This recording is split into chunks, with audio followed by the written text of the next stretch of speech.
मेरे प्यारे बच्चों, आज की क्लास जो उन सभी के सभी विद्यार्थियों के लिए वेरी वेरी मोस्ट इंपॉर्टेंट होने वाली है। जो बच्चे अपना 25 फरवरी को विज्ञान का पेपर देने वाले हैं, तो देखो आज के इस क्लास में हम लेकर के आ गए हैं 25 फरवरी वाला आप लोगों का विज्ञान का वायरल पेपर। मैं गारंटी लेता हूं कि आप लोग जब इस पेपर को पूरा का पूरा तैयार कर लोगे तो यहीं से आप लोगों के 70 में 70 नंबर भी आप लोगों के पक्के हो जाएंगे। देखो फिर से हम पेपर को लीक करने आए हैं और यहाँ पर मेरा कोड है 801 AV का मेरा कोड है। कोड अपना याद कर रखना, पेपर देने जाना 25 तारीख को तो अपना कोड जरूर याद कर लेना।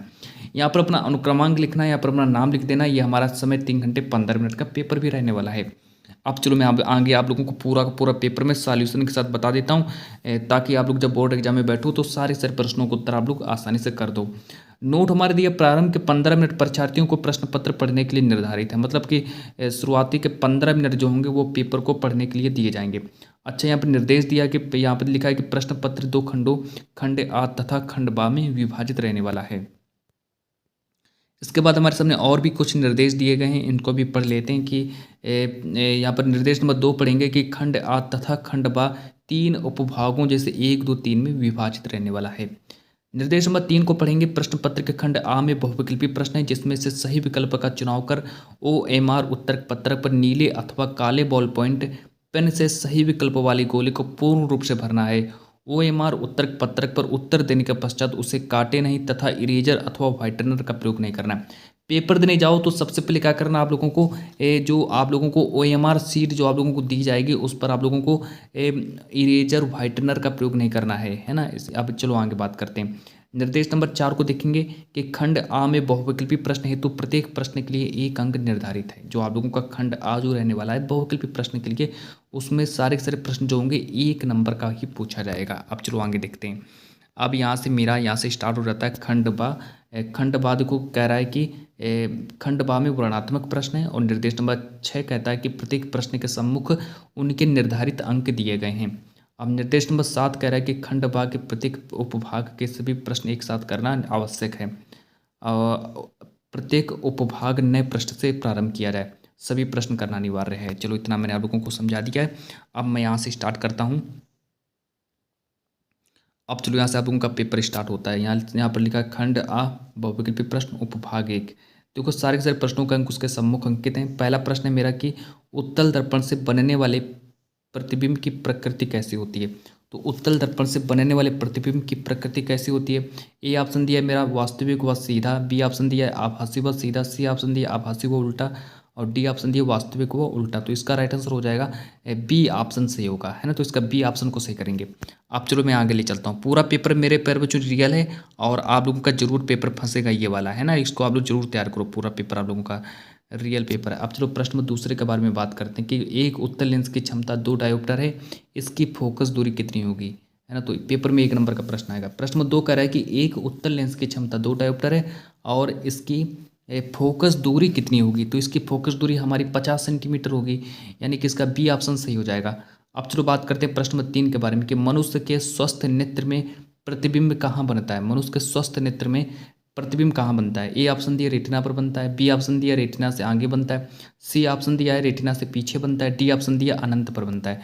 तो प्रश्न नंबर 3 का राइट आंसर हो जाएगा रेटिना पर बनता है। ए ऑप्शन इसका सही हो जाएगा, है ना। तो प्यारे बच्चों आप लोगों को ए ऑप्शन को ही सही करना है। अब चलो आगे बात करते हैं। प्रश्न नंबर जो मेरा अगला है प्रश्न नंबर 4 के बारे में। देखो प्रश्न नंबर 4 देखो यहाँ पर क्या कह रहा है। प्रश्न नंबर 4 देखो यहाँ पर लिखा है कि स्वस्थ आंख के लिए दूर बिंदु होता है। पेपर में 1 नंबर का प्रश्न आएगा कि स्वस्थ आंख के लिए दूर बिंदु कहाँ होता है। अब देखो ऑप्शन नंबर ए दिया है मेरा 25 सेंटीमीटर पर होता है, बी ऑप्शन दिया है मेरा 50 सेंटीमीटर पर, सी ऑप्शन दिया है 100 सेंटीमीटर पर और डी ऑप्शन दिया अनंत पर। तो प्रश्न नंबर 4 कह रहे कि स्वस्थ आंख के लिए दूर बिंदु कहाँ होता है। तो प्रश्न नंबर 4 का राइट आंसर हो जाएगा ऑप्शन नंबर डी को सही करेंगे, इसका डी ऑप्शन सही हो जाएगा। अब चलो बात करते हैं प्रश्न नंबर 5 के बारे में कि प्रतिरोध का मात्रक क्या होता है। पेपर में 1 नंबर का प्रश्न आएगा कि प्रतिरोध का मात्रक क्या होता है। एक ए ऑप्शन नंबर ए दिया है ampere, B option volt, C option दिया है ओम, डी ऑप्शन कूलम। लेकिन इसका राइट आंसर हो जाएगा सी ऑप्शन, इसका राइट आंसर हो जाएगा, यानी कि प्रश्न नंबर 5 का सी ऑप्शन सही हो जाएगा। चलो प्रश्न नंबर नेक्स्ट देखते हैं, प्रश्न नंबर 6। अब प्रश्न नंबर 6 जो है देखो 1 नंबर के आए प्रश्न आए, प्रश्नों का अंक उसके सम्मुख अंकित हैं। प्रश्न नंबर 6 कहता है कि हीटर का तार किसका बना होता है। हीटर का तार किसका बना होता है। तो हीटर का तार जो होता है नाइक्रोम का बना होता है, इसका डी ऑप्शन सही हो जाएगा। और प्रश्न नंबर 7 कह रहा है कि ताप बढ़ाने पर किसी चालक का वैद्युत प्रतिरोध पर क्या प्रभाव पड़ता है, मतलब उसका क्या होता है। ताप बढ़ाने पर किसी चालक का वैद्युत प्रतिरोध, ए ऑप्शन दिया आप परिवर्तित रहता है, बी ऑप्शन दिया घटता है, सी ऑप्शन दिया बढ़ता है और डी ऑप्शन दिया कभी बढ़ता है और कभी घटता है। ये देखिए हमारे 4 ऑप्शन है, लेकिन प्रश्न नंबर 7 का जो राइट आंसर हो जाएगा, प्रश्न नंबर 7 का राइट आंसर हो जाएगा बढ़ता है, यानी कि सी ऑप्शन इसका सही हो जाएगा। ये देखिए मेरे भौतिक विज्ञान के 7 प्रश्न ऑब्जेक्टिव पूछे जाएंगे जो कि मैंने आप लोगों को बता दिए हैं और आप लोग इनको पढ़ लेना। अब चलो आगे देखो, प्रश्न नंबर उपभाग दूसरा हमारा यहाँ से स्टार्ट हो जाता है। उपभाग 2 में जितने भी प्रश्न होंगे सारे के सारे हमारे केमिस्ट्री के प्रश्न होंगे, है ना। तो उपभाग 2 में केमिस्ट्री वाले प्रश्न होंगे। चलो इसको देख लो, एक एक नंबर वाले प्रश्न है। जैसे हमारा पहला प्रश्न है, प्रश्न नंबर 8 कह रहा है कि कांसे की प्रतिमाएं किसकी बनी होती हैं।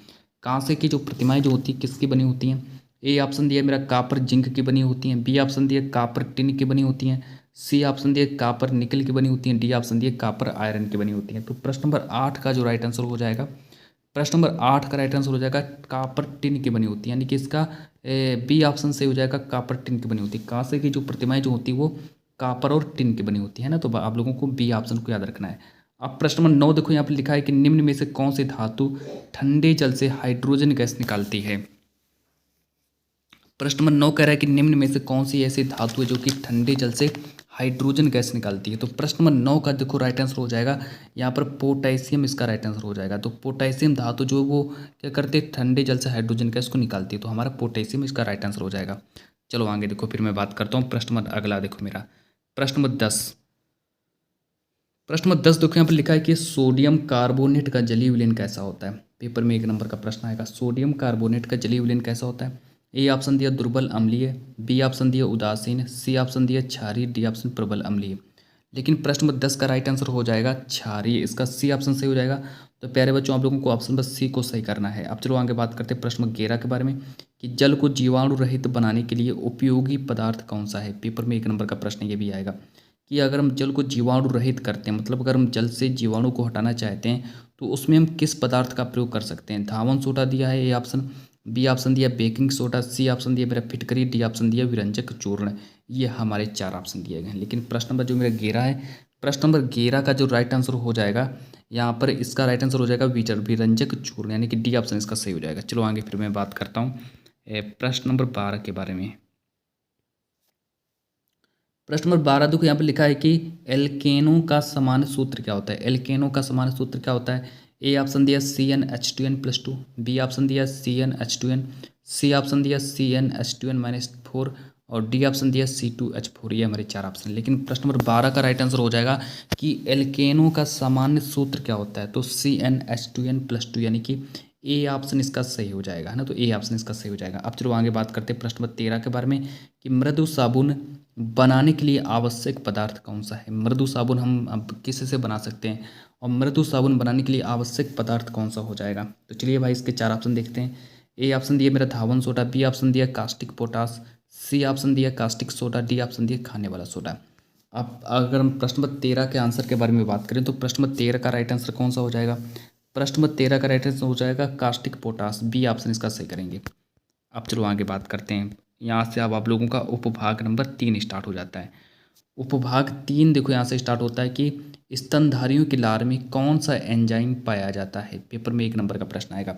स्तनधारियों के लार में हमारा टाइलिन एंजाइम पाया जाता है। तो आप लोगों को टाइलिन को याद रखना है। अब चलो प्रश्न नंबर 15 कहता है कि जल का संवहन किसके द्वारा होता है। प्रश्न नंबर 15 कह रहा है कि जल का संवहन किसके द्वारा होता है। तो जल का संवहन जो होता है वो जाइलम द्वारा होता है। इसका ए ऑप्शन सही हो जाएगा, है ना। तो ये भी हमारा एक ही नंबर का आएगा। अब आगे देखो, इसके बाद फिर मैं आगे बात करता हूँ प्रश्न नंबर 16 के बारे में। प्रश्न नंबर 16 देखो यहाँ पर कह रहा है कि पौधों में प्रकाश संश्लेषण, पौधों में प्रकाश संश्लेषण द्वारा भोजन का निर्माण होता है। 1 नंबर का पेपर में आएगा। जड़ में होता है कि तने में होता है कि पत्ती में होता है कि फूलों में होता है। तो यहाँ पर कह रहे हैं कि पौधों में जो प्रकाश संश्लेषण द्वारा जो भोजन का निर्माण जो होता है वो कहाँ होता है। तो इसका हमारा बी ऑप्शन सही हो जाएगा, पत्तियों में होता है। बी ऑप्शन इसका पूरा सही करेंगे। अब चलो आगे बात करते हैं प्रश्न नंबर 17 के बारे में कि निम्न में से कौन मानव में मादा जनन तंत्र का भाग नहीं है। 1 नंबर का ये भी आएगा। ए ऑप्शन दिया अंडाशय, बी ऑप्शन दिया गर्भाशय, सी ऑप्शन शुक्रवाहिका, डी ऑप्शन डिंबवाहिनी। लेकिन इसका सी ऑप्शन सही हो जाएगा, शुक्रवाहिका, तो को याद रखेंगे। चलो फिर इसके बाद हम बात करते हैं प्रश्न नंबर 18 के बारे में। और स्क्रीन पर लाते हैं प्रश्न नंबर 18 को कि एथिलीन हार्मोन पाया जाता है। एथिलीन हार्मोन पाया जाता है, पेपर में 1 नंबर का प्रश्न ये भी आएगा। ए ऑप्शन दिया गैसीय अवस्था में पाया जाता है। बी ऑप्शन दिया है हमारा कि इन सभी अवस्थाओं में पाया जाता है। सी ऑप्शन दिया है ठोस अवस्था में पाया जाता है। डी ऑप्शन दिया जलीय अवस्था में पाया जाता है। लेकिन इसका राइट आंसर हो जाएगा गैसीय अवस्था में पाया जाता है। तो एथिलीन जो होता है गैसीय अवस्था में पाया जाता है, इसका ए ऑप्शन सही हो जाएगा। प्रश्न नंबर 19 को देखेंगे, द्विनिषेचन पाया जाता है। 1 नंबर का पेपर में ये भी प्रश्न आएगा। सभी जीवों में पाया जाता है, सभी पादपों में पाया जाता है, आवर्तबीजी पौधों में पाया जाता है, केवल जलीय पौधों में पाया जाता है। तो प्रश्न नंबर 19 का जो राइट आंसर हो जाएगा, यहाँ पर देखो प्रश्न नंबर 19 का राइट आंसर हो जाएगा आवर्तबीजी पौधों में। तो हमारा सी ऑप्शन इसका सही हो जाएगा। चलो आगे देखो प्रश्न नंबर 20। प्रश्न नंबर 20 कह रहा है कि निषेचन के बाद पुष्प का कौन सा भाग फल में बदल जाता है ना। तो प्रश्न नंबर 20 कह रहा है कि निषेचन के बाद पुष्प का कौन सा भाग फल में बदल जाता है। 20 नंबर क्वेश्चन से इसका आप लोग मुझे कमेंट करिए। प्रश्न नंबर 20 का राइट आंसर क्या होगा, सभी बच्चे कमेंट करेंगे, है ना। तो प्रश्न नंबर 20, अब यहाँ से देखो मैं आगे बात करता हूँ। यहाँ से अब मैं कुछ यहाँ से देखो आप लोगों का यहाँ से स्टार्ट हो जाता है खंडबा वर्णनात्मक प्रश्न उपभाग 1 यहाँ से स्टार्ट हो जाता है। सबसे पहला प्रश्न है कि घरों में प्रयुक्त की जाने वाली प्रत्यावर्ती धारा किस वोल्टता तथा किस आवृत्ति की होती है। तो ये प्रश्न हमसे पूछा गया है ना। जो हमारे घरों में जो प्रयुक्त की जाने वाली जो प्रत्यावर्ती धारा जो होती है वो किस वोल्टता की होती है, किस आवृत्ति की होती है। 4 नंबर का प्रश्न ये भी आएगा, है ना। तो अब आगे देखो कि प्रकाश का प्रकीर्णन किसे कहते हैं, किस रंग के प्रकाश का प्रकीर्णन सबसे कम होता है। मतलब कि प्रश्न में दूसरा कहता है कि प्रकाश का प्रकीर्णन किसे कहते हैं और किस रंग के प्रकाश का प्रकीर्णन सबसे कम होता है। तो 4 नंबर का ये भी प्रश्न आएगा।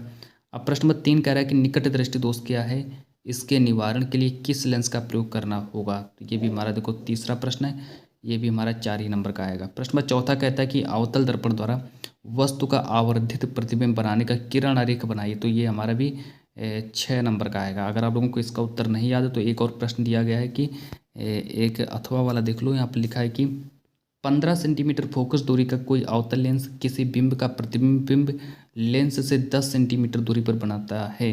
तो इसको हमें सॉल्व करना है, ये हमारा न्यूमेरिकल है, इसको हमें सॉल्व करना है। चलो आगे देखो, अब यहाँ से हमारा उपभाग दूसरा स्टार्ट हो जाता है कि उपभाग 2 कहता है कि धावन सोडा का रासायनिक नाम तथा अणुसूत्र लिखिए। इसको बनाने को विधि का केवल रासायनिक समीकरण लिखिए। तो 4 नंबर का पेपर में ये भी आएगा।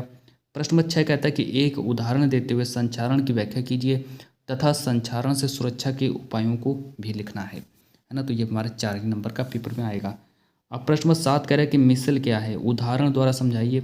इसका साबुन में स्वच्छीकरण क्रिया में क्या महत्व है। तो ये तो हमारा 6 नंबर का आएगा पेपर में। तो यहाँ पर देखो 6 नंबर का आएगा, 6 नंबर लिखा है यहाँ पर, ये 6 नंबर लिखें। तो मेंडलीव के आवर्त नियम तथा आधुनिक आवर्त नियम को परिभाषित कीजिए। किसी आवर्त के 2 गुण लिखिए। तो इस तरीके से मिलाकर आप लोगों को लिख देना है 2 गुण। अब यहाँ से मेरा उपभाग नंबर 3 स्टार्ट हो जाता है, जिसमें हमारे बायोलॉजी के क्वेश्चन होंगे, बायोलॉजी के प्रश्न देख लो। अब यहाँ से बायोलॉजी स्टार्ट हो जाता है। ये देखो सारे बायोलॉजी के प्रश्न हैं, है ना। तो मैं आप लोगों को पढ़ करके सुना देता हूँ कि यहाँ पर लिखा है कि वसा का पाचन आहार नाल के किस भाग में होता है, उस पाचक रस का नाम लिखिए। तो ये भी हमारा 4 नंबर का पेपर में आएगा।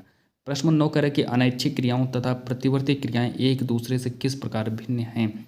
और प्रश्न नंबर 10 कहता है कि आवर्तबीजी पादप अंडक के अनुदैर्ध्य काट का नामांकित चित्र बनाइए। ये सारे 4 नंबर के प्रश्न, लेकिन तो प्रश्न नंबर 11 जो है 6 नंबर का आएगा पेपर में, है ना। जैसे कि आप लिखा पौधों तथा जंतुओं के लैंगिक तथा अलैंगिक जनन प्रक्रिया में 4 प्रमुख अंतर लिखिए। तो हमारा ये यहाँ पर प्रश्न जो है 6 नंबर का पेपर में आएगा। अब एक अथवा करके लिखा है कि लैमार्कवाद का सविस्तार वर्णन कीजिए, लैमार्कवाद की आलोचनाओं पर प्रकाश डालिए। तो यहाँ से देखो आप लोगों का मैंने पूरा पेपर बता दिया है। तो यहाँ से आप लोगों का पूरा पेपर कंप्लीट हुआ है। तो फाइनली आज की इस क्लास को मैं यहीं पर ही समाप्त करता हूँ। ये था आप लोगों का 2026 का विज्ञान का पेपर।